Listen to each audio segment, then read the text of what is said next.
नमस्कार, आप सभी का होप एजुकेशनल पोर्टल में स्वागत है। आज हम कक्षा 7वीं के बच्चों को संस्कृत का पाठ 13 त्रयोदशः पाठ अमृतम संस्कृतम पढ़ाने जा रहे हैं। विश्वस्य उपलब्ध धासु भाषासु संस्कृत भाषा प्राचीनतम भाषा अस्ति। भाषाये अनेकासां प्राचाणां जननी माता। प्राचीनयो ज्ञान विज्ञानयो निधि अस्य सुरक्षितः। संस्कृतस्य महत्वविषये केनापि कथितं। भारतस्य प्रतिष्ठे द्वे संस्कृतं संस्कृतिस्था। विश्व की उपलब्ध भाषाओं में संस्कृत भाषा जो है वह सबसे प्राचीन भाषा है, यानी पुरानी भाषा है। यह भाषा अनेक भाषाओं की जननी कहलाती है। प्राचीन भाषा प्राचीन ज्ञान विज्ञान का खजाना इससे सुरक्षित है। संस्कृत के महत्व के विषय में किसी ने कहा है कि भारत की दो ही प्रतिष्ठाएं हैं, संस्कृत और संस्कृति। इयं भाषा अति वैज्ञानिक केचन कथयन्ति यत् संस्कृत में संगणकस्य कृते सर्वोत्तम भाषा। अस्या वाङ्मय वेदे पुराणे नीतिशास्त्रे चिकित्साशास्त्रे दिभिश्च समृद्धिमस्ति। कालिदासादीनां विश्वकवीनां काव्यसौन्दर्यम् अनुपम कौटिल्य रचितम् अर्थशास्त्र जगति प्रसिद्धमस्ति।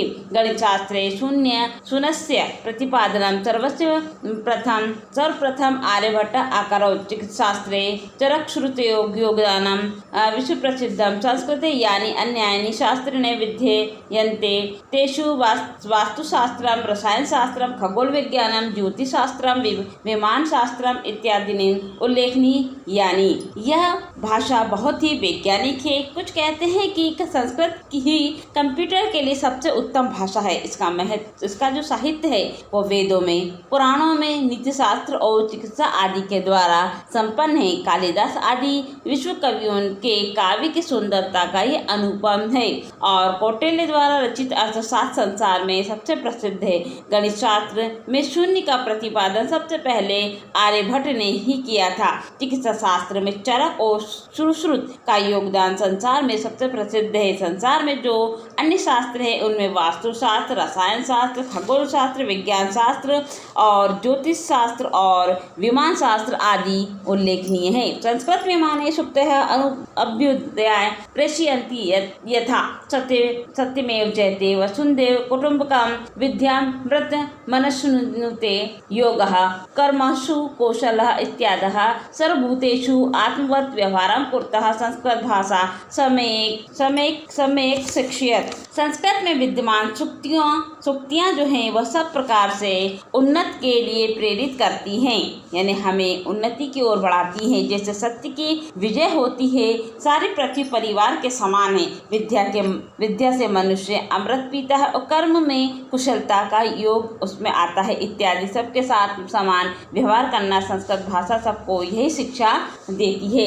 केचन कथयन्ति यत् संस्कृत केवलं धार्मिक साहित्य वर्तते, एषा धारणा समीचीनी नास्ति। संस्कृत ग्रन्थेषु मानव जीवनाय विविधाः विषयाः समाविष्टाः सन्ति। महापुरुषाणां मति, उत्तम जनाः धृति, सामान्यजनानां जीवन पद्धति च वर्णिताः सन्ति। अतः अस्माभिः संस्कृत अस्ममेव पठनीयं। तेन मनुष्यस्य समाजस्य च परिष्कारः भवतः उक्तः। कुछ लोग कहते हैं कि संस्कृत भाषा में केवल धार्मिक साहित्य है। यह धारणा ठीक नहीं है। संस्कृत के ग्रंथों में मनुष्य के जीवन के अनेक प्रकार के विषय भरे पड़े हैं। महापुरुषों की गति, उत्तम लोगों का धैर्य और सामान्य लोगों की जीवन शैली इसमें वर्णित है। इसलिए हमारे द्वारा संस्कृत अवश्य पढ़ी जानी चाहिए। इसे मनुष्य का और समाज का सुधार भी कहा गया है।